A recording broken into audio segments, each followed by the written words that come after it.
Ding, ding, ding, ding.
And that was In the Hall of the Mountain King.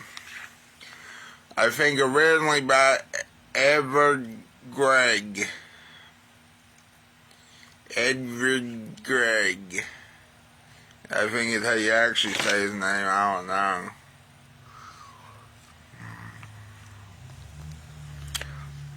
Or Edward Grieg. I don't know how you would say the last name, but anyway.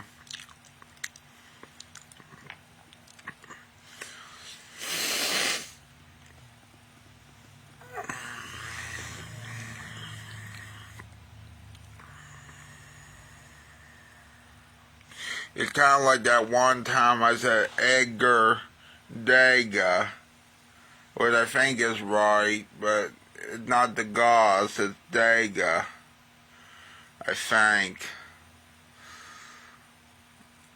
You know, the one that painted absinthe, or the absinthe painting, you know.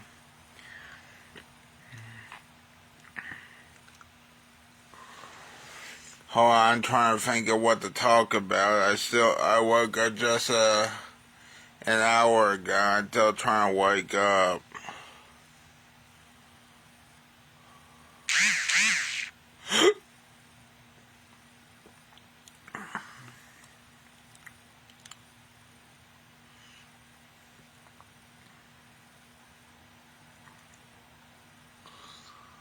I'm trying to look.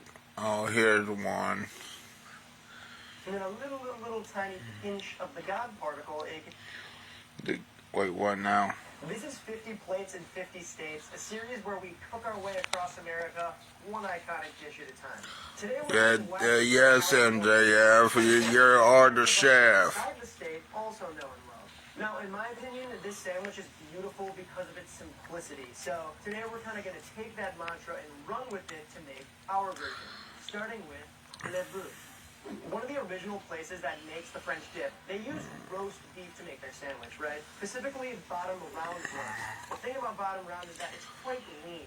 We talk about it on the channel all the time. We know that fat equals flavor. And my favorite French dip sandwich comes from a restaurant that I used to work at that uses prime rib, aka a standing rib roast, aka a rib roast, aka in steak form a rib eye. Now, for our intents and purposes, yesterday I went ahead and seasoned this up and let it sit in the fridge overnight to kind of like dry brine and sort of age it out a little bit.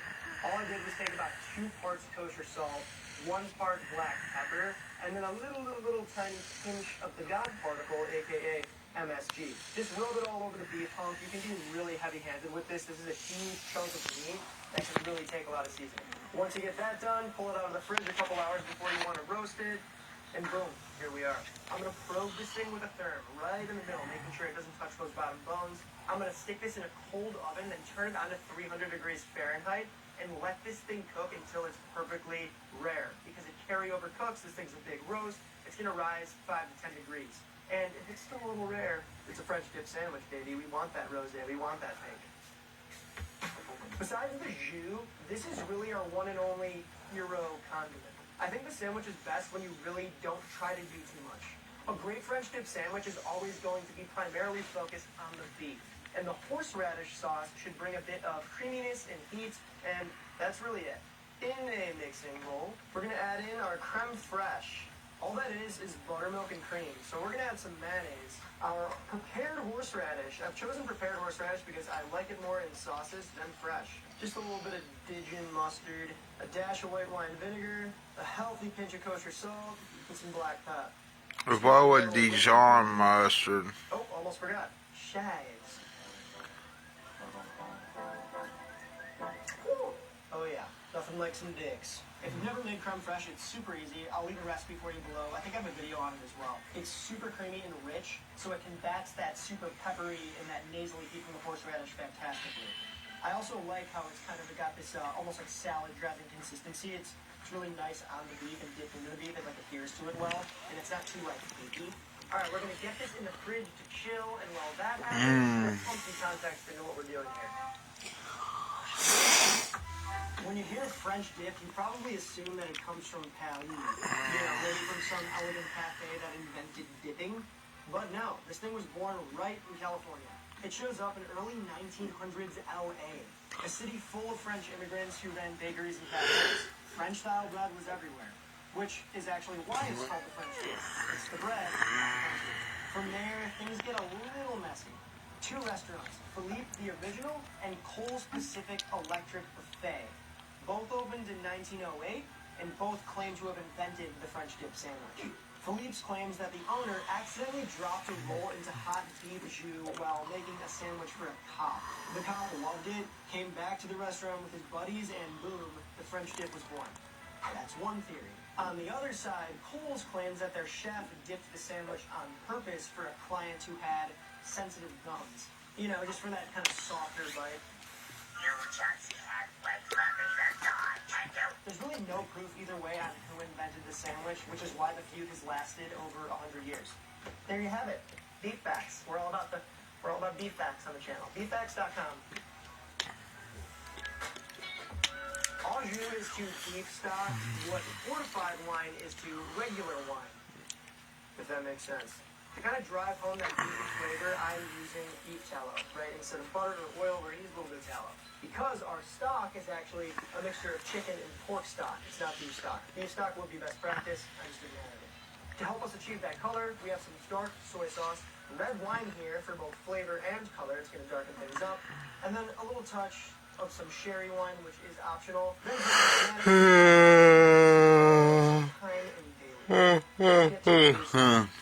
medium-high heat, saucier. We're going to go with our beef fat, the shallot, carrot, garlic, thyme, and bay leaf. A little pinch of kosher to work that water up. So we're going to sweat these down and give the veggies a little bit of color. Yeah. Now we're going with our tomato products.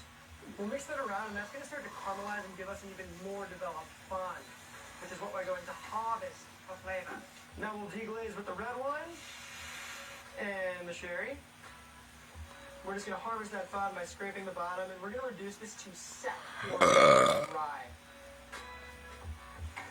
Alright, looking pretty set to me. Now we're going with our stock. And just a smidge of the dark soy. Remember, you is thin. This shouldn't be a gravy. It shouldn't stick to the spoon like crazy. It shouldn't be thick. You need a nice loose jus. There are a few things in this world I'll tell you to be loose, but jus is actually one of them.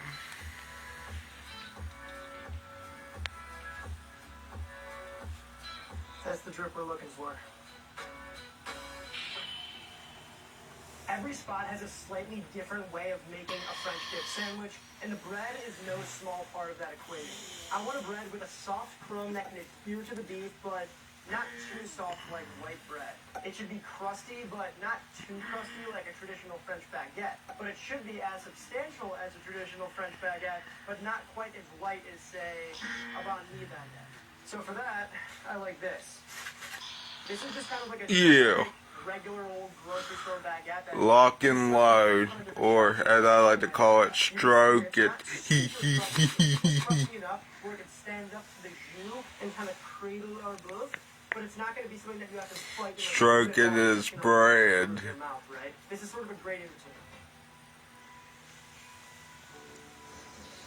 Oh, baby. Look at that. Yeah, I see it. It looks tough. But it also looks like that. But I mean, on the other side, it looks tough. For 25 minutes, and we're sitting at a little over mid-rare, I would say. But that's fine. Certain pieces are going to be more rosé than others. Are you sure it's cooked all the way?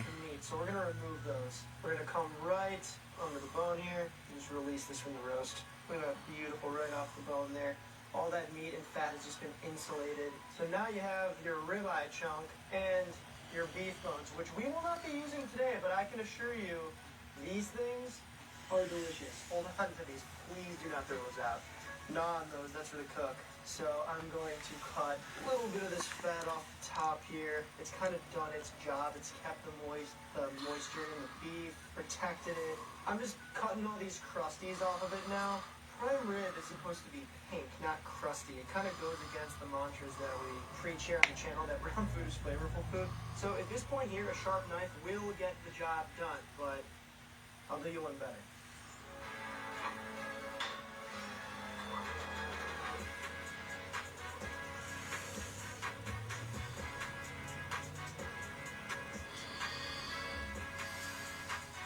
Alright, I get the meat slicer might seem kind of overkill, but you're not going to get thin slices like this as consistently without it. Even if you are a absolute samurai with your chef's knife. It just wants to pull apart. Look how tender that is. And we still have a nice mid-rare color. We got our beef, we got our horseradish sauce, we got our jus, we talked bread. It's finally TTV. Time to be loved. Down with our French bread. Still nice and soft. I'm going to actually remove just a little bit of this crumb here just to make room for our buff. Not too much, just a little bit. Remember, we want it to kind of hug the beef. I'm going to sneak on a little bit of oil. Not too much, because we are going to dunk later on. Just a little bit to get the sandwich kind of started. Then we're just going to clunk on a healthy portion of prime rib. And just put the hat on. Give it a slight little squeeze here. I'm just going to shape it a little bit. We'll slice this thing on the bias. Oh yeah, look at that, dude. It's meaty as hell. You got some of the medium rare pieces, some of that melty fat in there. Just a little touch of horseradish, because you can go to town on the horseradish sauce when this thing comes to the table. But it's got a little starter radish on there. See what I mean? How you want the bread to kind of hug the meat like that? Let me show you how I dish this up. My choice aside for a French dip, it's gotta be French fries, or more specifically, frites if you could get them. Just skinny little guys. I'm gonna make what's called a parcillade, which is mixing some raw garlic with parsley chopped up real fine. It's a French thing.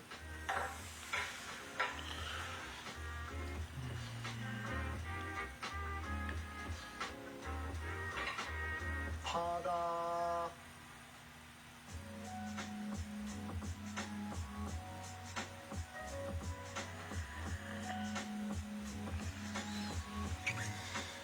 This is my ideal plate for a French dip sandwich.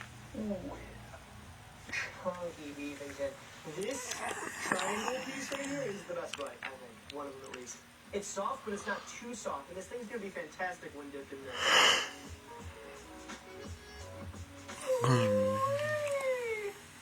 Brother.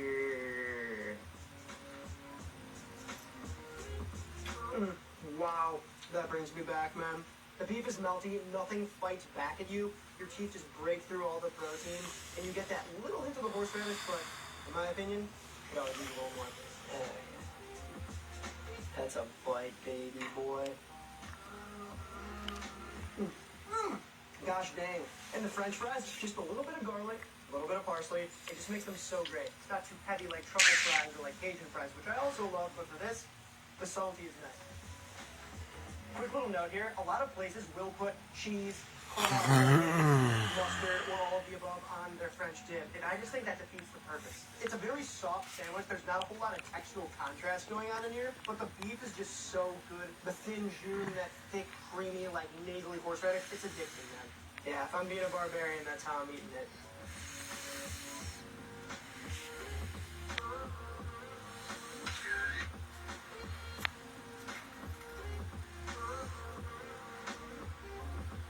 If you have a favorite food from your state or any state, let me know in the comments. We shall expand the series. That's all I got for you. So until next time. Please stay helper. Take it easy, brother. Oh man. That is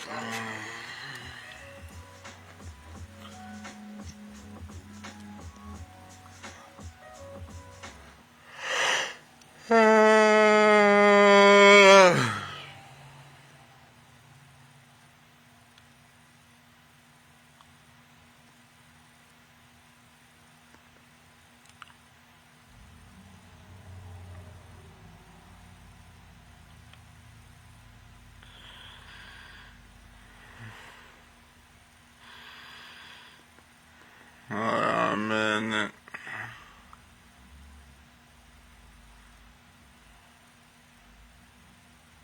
MSG and GMO.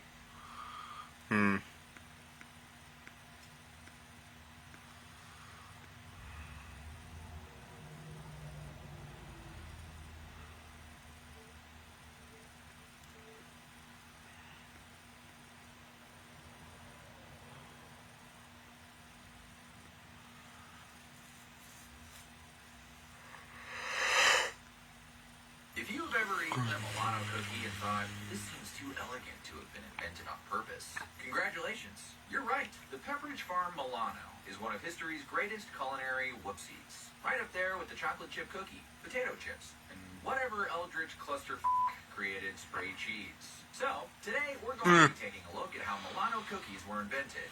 The Goofy movie.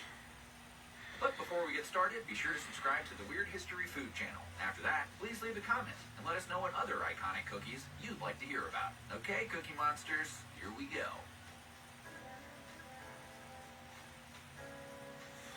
You know, I said to someone yesterday before we continue, if, per se, they bring back the CRT TVs, which I highly doubt they will, because in order for them to bring back the CRT TVs, now that I think about it, for those who don't know what CRT TV is, it's a big tube, like heavy TVs, for those who don't know.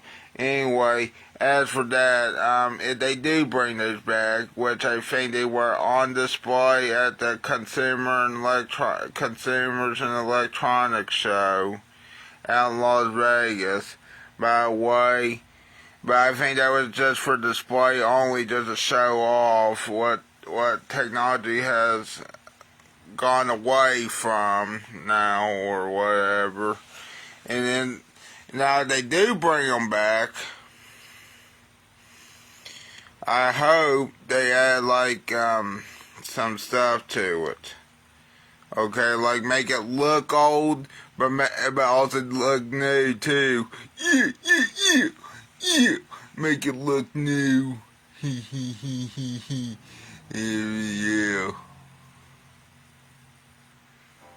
The legend, the lore, CRT TVs. Even though now we go to these type of TVs Snack with a passport. because of the internet. The Milano cookie is essentially a tiny, polite sandwich. Two crisp, oblong butter cookies with a silky layer of chocolate in the middle. It's the cookie equivalent of a tasteful black churro cookie.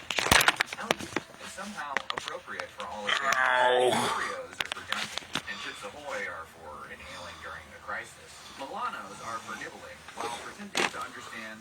I need to go take a shit Milanos have again. a culinary older cousin, the langue de chat, also known as the cat's tongue biscuit. These thin, delicate cookies appear all over Europe, Asia, and South America, and the Milano's biscuit halves bear a strong resemblance to them in taste and composition. Luckily, Pepperidge Farm opted not to call these cat tongues with chocolate filling, because let's face it, that would be a pretty tough sell. Selling them in Canada also turned out to be pretty tough because a Canadian company already owned the rights to the name Milano. So in Canada, they're known as Monaco cookies, which we think is unfortunate. Canadians definitely deserve access to the full existential joy of dipping a Milano into tea while pretending to be in a Nancy Meyers movie. Anyway, the Milano shape is also part of its charm. It's not round, like a classic cookie, or square, like a graham cracker. It's this elegant, elongated oval that suggests sophistication without being pretentious. If a Milano could talk, it would speak in a calm British voice and say something like, "Do sit down, let's have tea."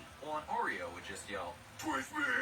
and tackle you. That oval shape actually helps with the texture. More edges for crispiness, more surface area for chocolate distribution, and easier stacking in those iconic white bags. Pepperidge Farm packaging is basically the Tiffany's box of the snack aisle. If someone gives you Milanos, they're either in love with you or apologizing for something significant. But we're sure you're dying to know who is responsible for this fancy little snack, and the answer is a woman with a dream. Pepperidge Farm was founded in 1937 by Margaret Rudkin, a Connecticut mom who started baking whole grain bread for her son, who had asthma and food allergies. Yes, Pepperidge Farm was literally invented by an allergy mom. So if you think about it, Milanos are the ancestors of all gluten-free, dairy-free, keto-friendly, you name it snacks that moms now bake at 2 a.m. Even though Milanos have gluten and dairy and are not keto.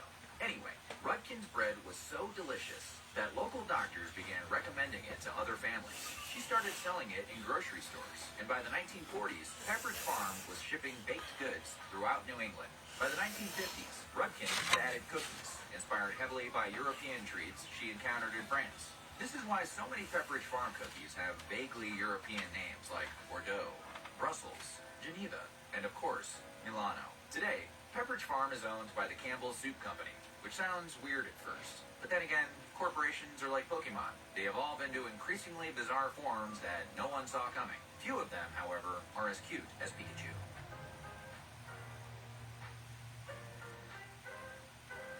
Alright, here it is, the main event, the Big Cookie Bang.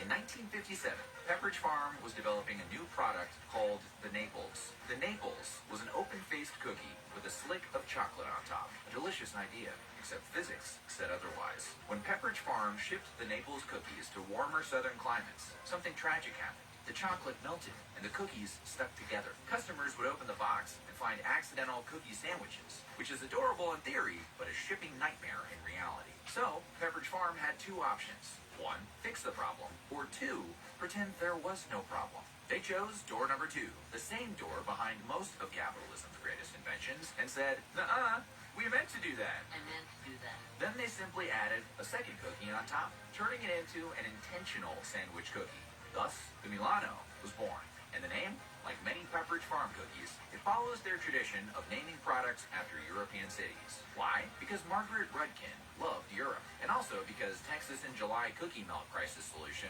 doesn't look as classy on a package. The whole thing seems like an incredible stroke of luck. But Milanos aren't the only snacks invented by accident. Far from it. Chocolate chip cookies were invented when Ruth Wakefield ran out of baker's chocolate and chopped up a bar of semi-sweet Nestle chocolate instead. Cornflakes were invented when the Kellogg brothers accidentally left boiled wheat sitting out until it got stale. And then they rolled it out and ate it for some reason. Popsicles were invented by an 11-year-old who left sugary water outside overnight with a stick in it. Genius move, by the way. And potato chips were invented when a chef sliced potatoes extra thin to spite a complaining customer, and then the customer freaking loved it. Of course, but the Milano stands apart because it wasn't born in a moment of inspiration or spite. It was born simply because chocolate can't handle humidity.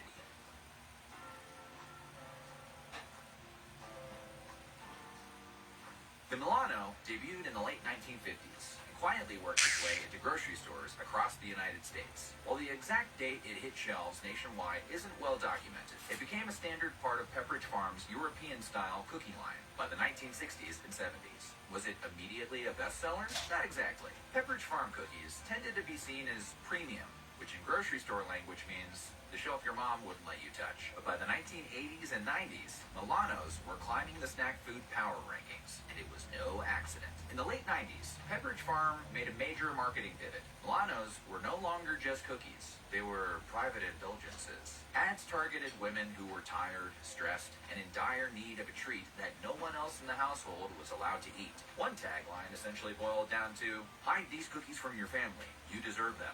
And honestly, true and effective. Milano sales soared. Picture soft lighting, cozy kitchens, a woman wearing a sweater, sighing with contentment, a voiceover whispering something like, take a moment with Milano. The brand leaned hard into this vibe, and the message was clear. Milanos were the cookie you eat in secret behind a closed walk-in pantry door. Sure, Milanos didn't have celebrity endorsements on the level of, say, Oreo's hiring Shaq to dunk an entire bag, but they still made their mark in pop culture with cameos in everything from sitcoms. Hello there. How you doing, Wesley? This character has taste and also anxiety. Looking at you, Niles Crane. Anyhow, Milanos remain one of Pepperidge Farm's top-selling cookie lines, often considered the flagship product. But of course, that level of success always breeds imitators. In 2016, Pepperidge Farm sued Trader Joe's over the retailer's crispy cookies filled with Belgian chocolate, which looks suspiciously identical to Milano's. Their argument boiled down to, you literally copied our whole vibe, shape, and, our entire identity. I feel like I'm taking Well, maybe, but still, anyone can make those, I think. for the beloved grocery store that typically copies brands with zero remorse and zero consequence.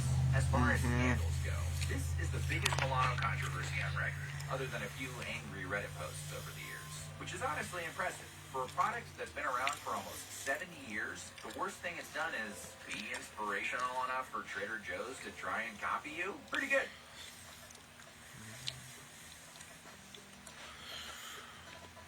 Pepperidge Farm doesn't publish exact annual sales data for Milanos, but analysts estimate the cookie line brings in hundreds of millions of dollars annually. And Milanos continue to be one of the brand's strongest performers. As for flavors, there were 19 in 2020. And while Pepperidge Farm has trimmed some seasonal offerings, the line still boasts a wide variety. The OG flavor is milk chocolate. If someone says they don't like milk chocolate Milanos, check on them. Dark chocolate. They're richer. They're darker. They're listening to Phoebe Bridgers. Double dark chocolate. I thought that was Billie Eilish at first. But for other reasons. Mint chocolate, basically a thin mint that's studied abroad. Raspberry chocolate, easily your fancy aunt's favorite flavor. Maybe grab her some for Christmas. Orange chocolate, controversial, but also a good stocking stuffer for your grandma. Then in their special and seasonal rotation, they have amaretto, pumpkin spice, strawberry white chocolate, lemon white chocolate, coconut white chocolate, candy cane, toasted marshmallow, and many variations on caramel, just to name a few. The core line stays fairly stable, while limited edition releases come and go depending on the year, like a cookie leap year. But maybe you don't want to go buy those beautiful paper bags of sweetness. Maybe you want to know how to make your own Milanos, or crispy cookies filled with Belgian chocolate at home. Well, homemade Milanos are surprisingly doable and dangerously delicious. The process basically goes like this. 1. Make the cookie batter. A light, buttery dough piped into thin oval shapes. They bake fast, so watch them like a toddler near a staircase. 2. Melt the chocolate filling, usually a combination of semi-sweet chocolate and a bit of butter or cream to make it silky. 3. It's sandwich time, baby. Spread a strip of chocolate on one cookie and top it with another cookie. Congratulations! Now you're Pepperidge Farm, minus the trademark lawyers. If you make these at home, you'll immediately understand why Pepperidge Farm sells these at a premium. Making cookies this thin and perfectly matched is annoying. They are tiny, edible divas. The point is, Milano cookies didn't start as a grand culinary idea. They started as a shipping problem, a snack born of heat, humidity, and the eternal truth that chocolate is dramatic. But because Pepperidge Farm leaned in, instead of throwing out thousands of chocolate-glued maples, the world's got a cookie so elegant that people still, to this day, hide them from their families. From a 1957 oops to a modern-day supermarket icon, the Milano proves a universal... You know, it would be funny if Epic Mealtime was still around and they made a giant Milano cookie. Sometimes the best inventions are mistakes. Like a gigantic one. Did on purpose. So what do you think? And which Milano flavor is your favorite? Let us know in the comments below. And while you're at it, check out some of these other videos from Weird History Food.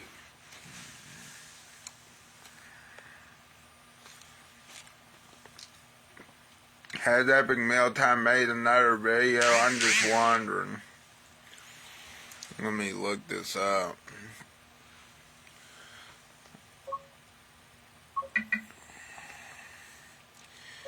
Epic Mealtime.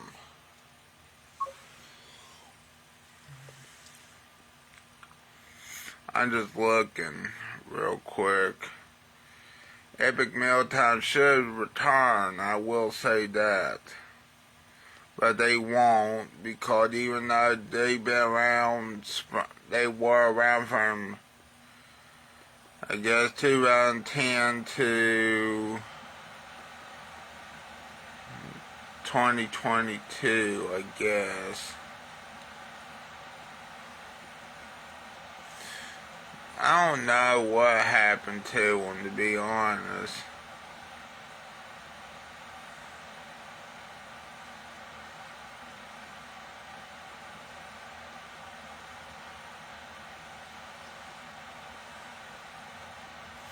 I think it's also I think I know what happened to them. Never mind. Never mind, now I know what happened to them.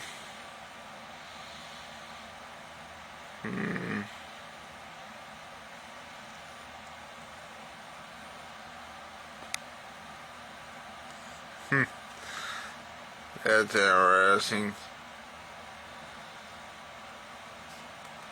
Well, my friend Wesley said, awesome, I'm playing NASCAR 25, and you won't believe who one of the sponsors is. It's my initials, BRC. That's weird. It says best repair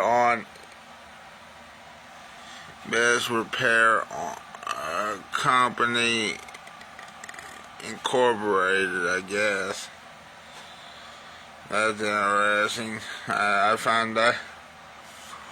But I guess I go by BRC of EBCVtv more.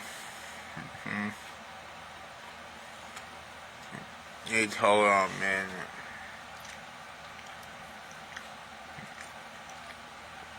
Now we got some other cooking shows to watch than Epic Mealtime. We got Binging with Babish, which, you know, is also interesting.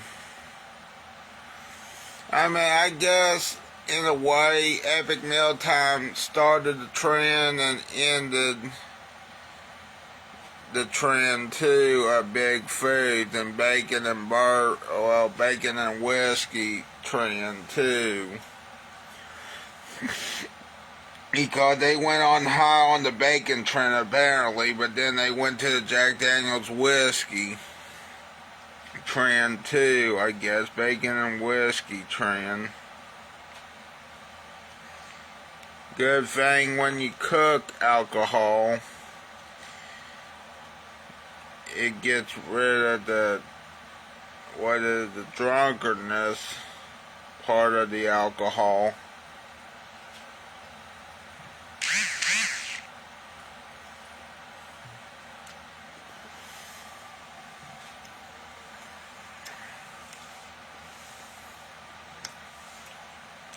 You guys, welcome back to Eat Local here in Chicago, Illinois. That right there, driving the car, Corey Wagner. I'm Sean King today. Bocadillo Market, some Spanish sandwiches. This one we're getting is awesome. It's got chorizo, goat cheese. We'll get into it. And then also here today, this name on screen, you might have heard his name if you watched Conversation Cheese. He also donated on Eat Local as a monthly member, Raul Sexina. $10 on N6WC and then $10 for Eat Local. So awesome. We've also got an e-local donation video coming up next year in Skokie. It's going to be great. Rahul, thank you. Book the deal market. Or just on Patreon. Do it. It's the links are below to sign up. Make it your... This was from 9 days ago. Well, I'll watch it.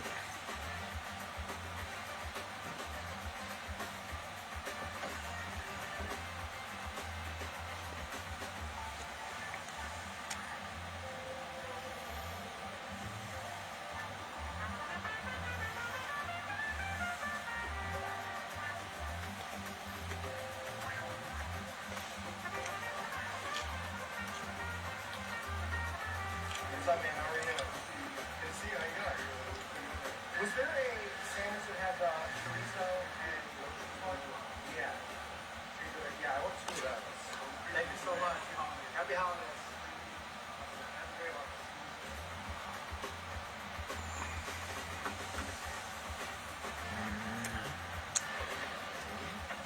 Thank you.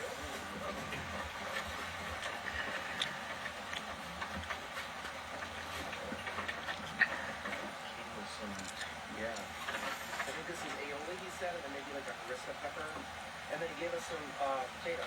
Oh, cool. It's a super nice guy. A little bit or just like, I think this was a little free Diana. Oh, I had a really good conversation with the guy behind the counter. Cool. You know, it gets me, people. We went from Epic Mealtime being one of the largest cooking shows on YouTube to this. Well, I guess it's alright, but still, it's not like making big foods every week. I mean, I guess there is one YouTube channel. I forgot there is one YouTube channel. However, I don't think he really talks that much. I think his name was something V.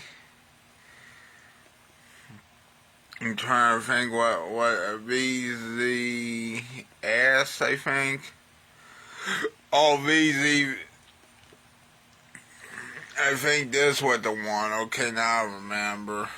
Very unusual cooking videos are waiting for you on my channel. I repeat food from cartoons and films. I cook one dish for 100 hours. Oh yeah, I totally forgot about this channel. Makes a large channels. Okay, I think he didn't originally talk.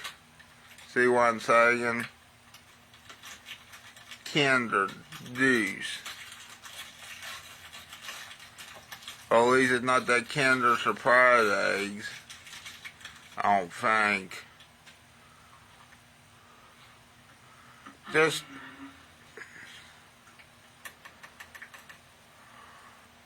I'm not watching an hour and 57 minutes of this. I might watch a few minutes of this part, but not the other stuff.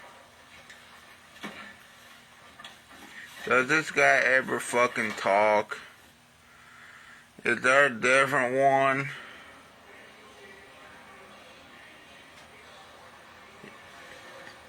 What is this guy? He doesn't talk, which, you know, at some point he's gonna have to talk.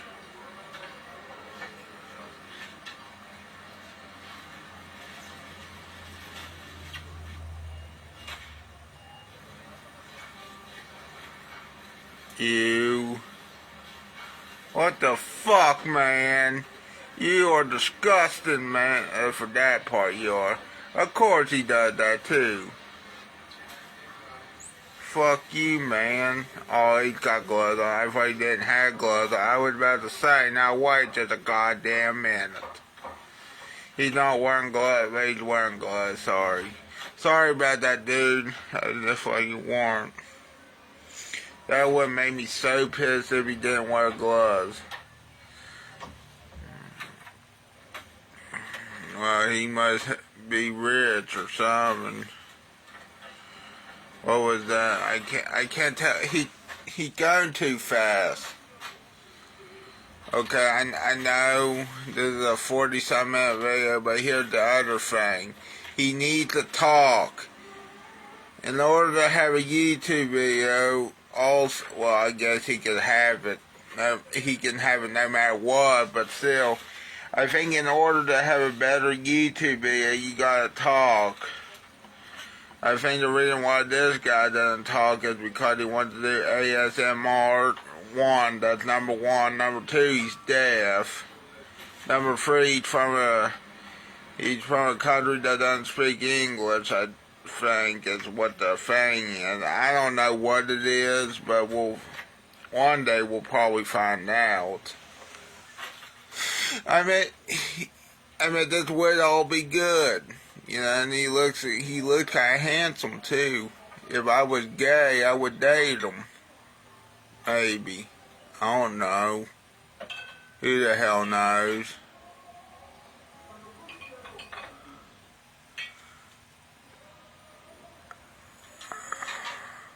Hell, okay, that sounds like epic meal time. Oh, hell yeah, Jack Daniels. Oh, no. Funny thing is, I got a package coming to this house here soon. I think it's today. I hope it's today. Right now it's in South Charleston, though.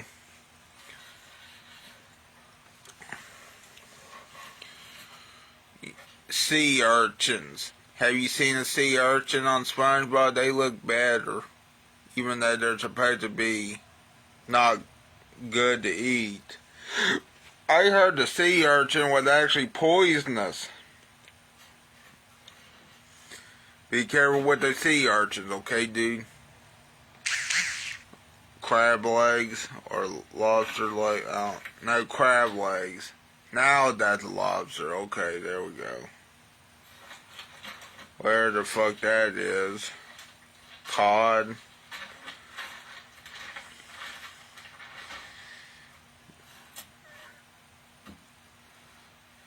Caviar. I think. Whatever the fuck that is. Saffron. Which is expensive. I don't know what the hell that is. Whatever that is. Olive oil, maybe. See, if this was like Epic Mealtime, they would be saying, what the quack is going on here, dudes? And then this other guy would say, oh, we're just making 100-pound Chef Boyardee ravioli can. What the fuck?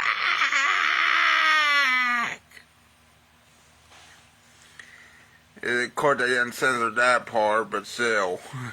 It kind of be like that, you know. Quack, quack, quack! I want that Chef Boyardee, 100-pound Chef Boyardee ravioli can. Because it sounds nice. And they have done that before on Epic Mealtime. But imagine that they made a 200-pound Chef Boyardee ravioli can. Or a 300-pound one. I showed the 100-pound one to my teacher, Mr. Spalding, one time.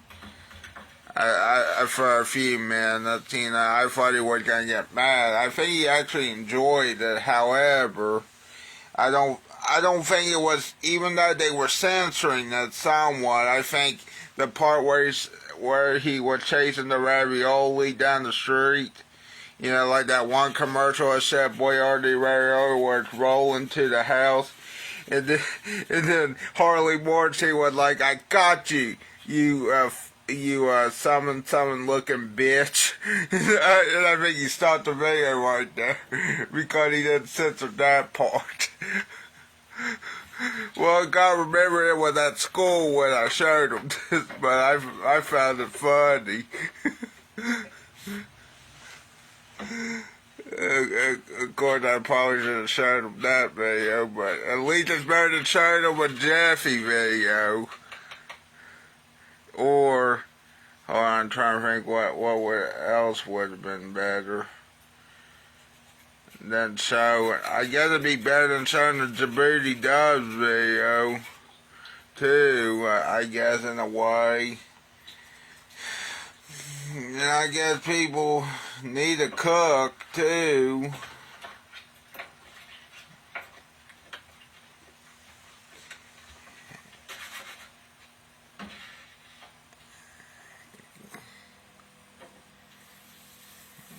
Yep. See what I mean? It's so silent. When he, other than the cooking measures, he needs to talk more, I think. But other than that, it looks good. The food. This is why I normally don't watch this guy. Epic Mealtime needs to come back. This is why. Or at least if they are going to come back, make it smaller foods, you know. But then it wouldn't be as epic now, would it? What's he making again? Oh, inexpensive Christmas dinner. Well, we're after Christmas, but still we'll watch. There's a little bit. Okay, that's enough. Forget it. But anyway, that's it. Avanza Cochina. That's what the actual name of this channel is, huh? Giant food maker. That's funny.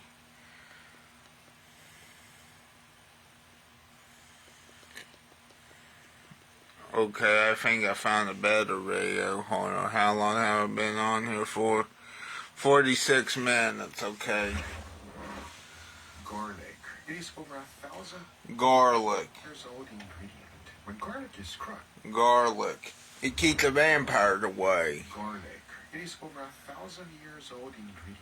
When garlic is crushed, it releases allicin, a natural antibiotic, and of course the source of its powerful aroma. When you eat garlic, your breath stinks. And that's because of the sulfur compounds that gives both flavor and health benefits. And by the way, Hell yeah, see, I was right. it also kills bacteria, lower cholesterol, and boosts your immunity. So Yeah, I need to eat more garlic even though my breath will stink. to talk to you. Because if you eat too much garlic, you will smell kind of funny. But if you use just the right amount, garlic is phenomenal with steaks. It's one of those ingredients that is used throughout everywhere in the world. Garlic. One garlic, I'm using 1,000. Oh my god, he's using 1,000 of those. I just use the garlic by itself, but we do something quite unique. Let me explain. You first want to pick the best ones. Then you want to throw them in a glass container. Yeah. The whole thing with a natural oil. I'm using avocado oil, by the way. It doesn't have a lot of flavor. So you're making garlic Also has a very high sauce? Now we want to roast these nice and slow. Oh, okay. Oh, yeah, he's making garlic sauce.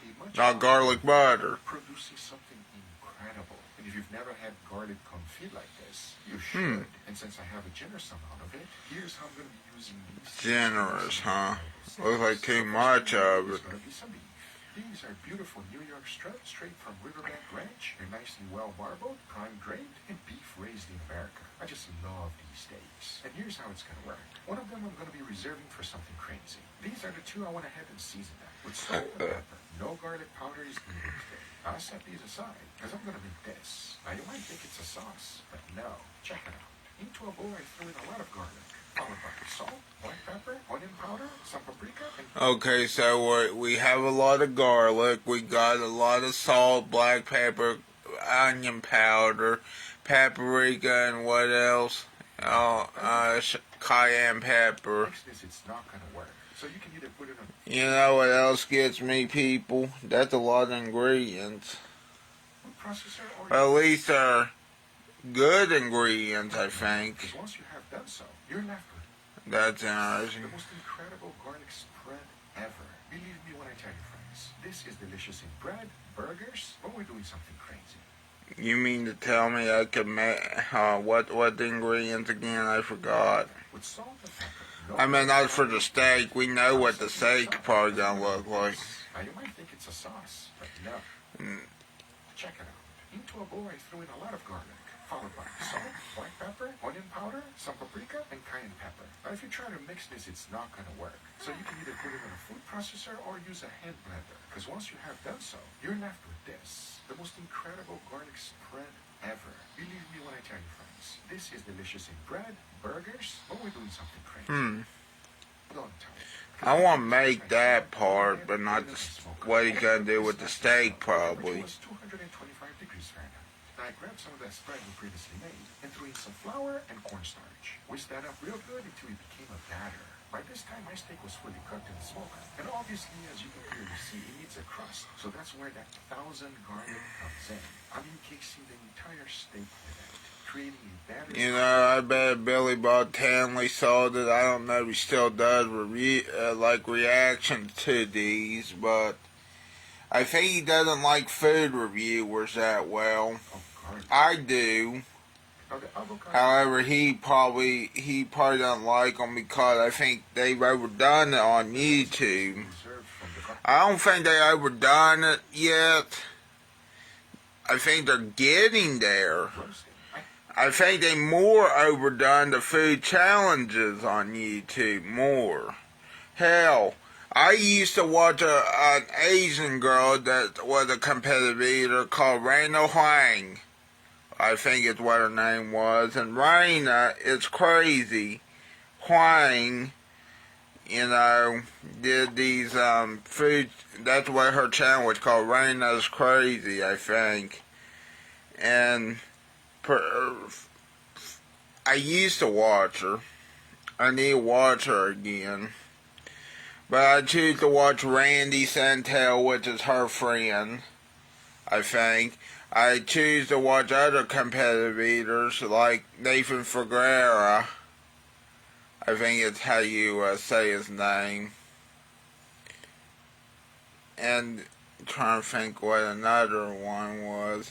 Oh yeah, Katina Eats Kilos. Set up to 350 degrees Fahrenheit and throw my steak in there. And oh boy, if you could only... But anymore, it seems like I want to watch more cooking videos.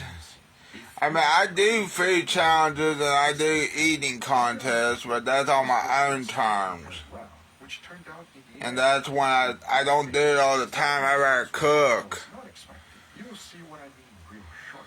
Because since this one is ready, we got two others. That looks kind of raw in the middle, And the other one or rare, or something. And of course, we can't just eat garlic steak by itself, so I decided to make an easy, simple, and delicious side dish. This one takes no time at all. I went ahead and grabbed myself a cream cheese, opened up some ground beef, threw the cheese right in the middle, and Wait, what now? Then I grabbed myself some bacon, laid it down on a cutting board, seasoned it with barbecue rub, and closed the whole thing. Also, he's making a sun. Well, okay, let me show you what I'm talking about. So originally, he's putting cheese and he's making a sun burger, I guess. See what I'm saying? It looks like a bacon sun burger. That's funny. I think that's epic mealtime worthy. The whole thing. Now into the smoker that goes... Now it looks like a bacon explosion. Scallions, garlic, salt, and a generous amount of garlic oil. Remember, I'm gonna have this for quite some time. Then I got some naan bread, cut them up real good, and spread the whole thing on it. Now into Last night in my dream world, I was in a rural part of West Virginia, and it was near my grandma's house. And I don't know what we were doing. I thought we were doing a wrestling event. when they go to roast, and by this Turns out I don't know what we were doing, to be honest. some barbecue rub, let it cook for a little bit longer, and I had to think. clean it up. Because if you love cheese, I don't know. It was like weird, you know. believe me when I tell you. And I have a feeling it will go perfectly together with our steaks. Talking about that, the only thing left to do is to go ahead and grill them and see if the fried one was actually a good idea or a bad one. As now I say, it is enough talking and it is time to grill, so let's do it. Okay. Flamethrower, huh? At least he's not aiming at people. Good thing. That would have been bad. I mean, it could be worse. He could have done that in wrestling, you know. Put a flamethrower to someone's face. Like those fireballs in wrestling, which is also stupid, you know. I mean, even for wrestling, even if it was fake, okay? Even if it was real, even if it is predetermined in wrestling, that is a stupid motherfucking idea. If you really want to create an idea for wrestling, kick someone in the groin while you're at it, too. You guys know I love cooking, and sometimes I just want dinner to make itself. That's why Yeah, I'd rather kick someone in the groin than to put a flamethrower to their face. it comes in. It's basically a smart robot chef that lives on your countertop. I'm serious. This thing plans, preps, cooks, and even keeps your food cold until it's time to eat. Here's how it works. You know, it would be better. Chef-made meals each week, and everything shows up ready to go. You pop it into Did Chris Jericho return last night to AEW or not? Let me know. I didn't watch AEW last night. I think I was watching Bar Rescue. Even though I wasn't new. Leave for the day and come home to dinner done. The new Sous Vide 3.0 Plus has 15 Sous vide. baked, Oh, roast, okay. steam, even air fry. It does everything but the dishes. And yeah, clean up basically non-existent. I even use it to make my own recipes. And here's the kicker. You got 100 days risk-free trial. So if you want restaurant quality food with zero effort, go check out Sous Vide. Thanks Sous Vide for sponsoring this video. Now let's get right back to it. That is phenomenal, but I bet it's expensive. Gentlemen, what do you guys think, huh? I don't know, but I can smell a strong smell of garlic over here. Yeah, you cannot run away from this one, everybody. If you are a vampire, this is not the video for you. Yeah, if you're a vampire, which good thing I don't think vampires exist. Zero effort. Go check out Sous Vide. Or if they do, it's gonna be a sad day in hell on Earth. All right, everybody, and here we got our wonderful feast. Gentlemen, what do you guys think, huh? I don't know, but I can smell a strong smell of garlic over here. Yeah, you cannot run away from this one, everybody. If you are a vampire, this is not the video for you. Yeah, vampires hate garlic. Yeah. I'm very excited for this side dish video. This looks But guess what? I like garlic in it, but it is pungent. Keep going. Wait till you try it. So basically what this is, I'm not telling you. I'll tell you later. Can we at least start here? No, we cannot. So we got a very interesting experiment. I'm a garlic lover. You? Oh, of course. You? I'm cool with garlic. We love garlic. I Yeah, good thing at least you're not vampires. want to know your honest opinion. I'm trying to push some limits over here. If you are a garlic lover, be honest. Tell me like it is. Enough talking. Let's go. Cheers. Cheers. I mean, this is already delicious, everyone. This is amazing. This is just... It's a Guga steak, is what that is. I've tried to describe this thing so many different times, guys. All I know how to say is it's freaking good. I just literally savored that one. I haven't had a steak in a while, so that tasted a little extra good today. So this has garlic powder. As you guys know, I always use garlic powder. And we love garlic so much, I used 1,000 garlics on this video. Bro, that's too much. Tell me at the end of the video, all right? So, it's all about the garlic flavor here. I'm going to give you this one here. And you, cheers, everybody. Cheers. You know what this is? This is like when you baste the steak with the garlic and the thyme. It's like when you take the garlic at the end, it tastes like that. It's the best part of the garlic. Oh my God, that's amazing. I gotta shake your hand. Yeah, that's amazing. Sir, you have done an amazing thing right here. The flavor is out of this world, guys. An extremely intense. We're almost approaching the hour point, the hour mark. There's a nice texture when you're eating it with the steak as well, but that flavor that you get from that secret sauce is to die for. Incredible. You know, you think it's going to be too much and too potent? No. This is smooth operator. So that was phenomenal.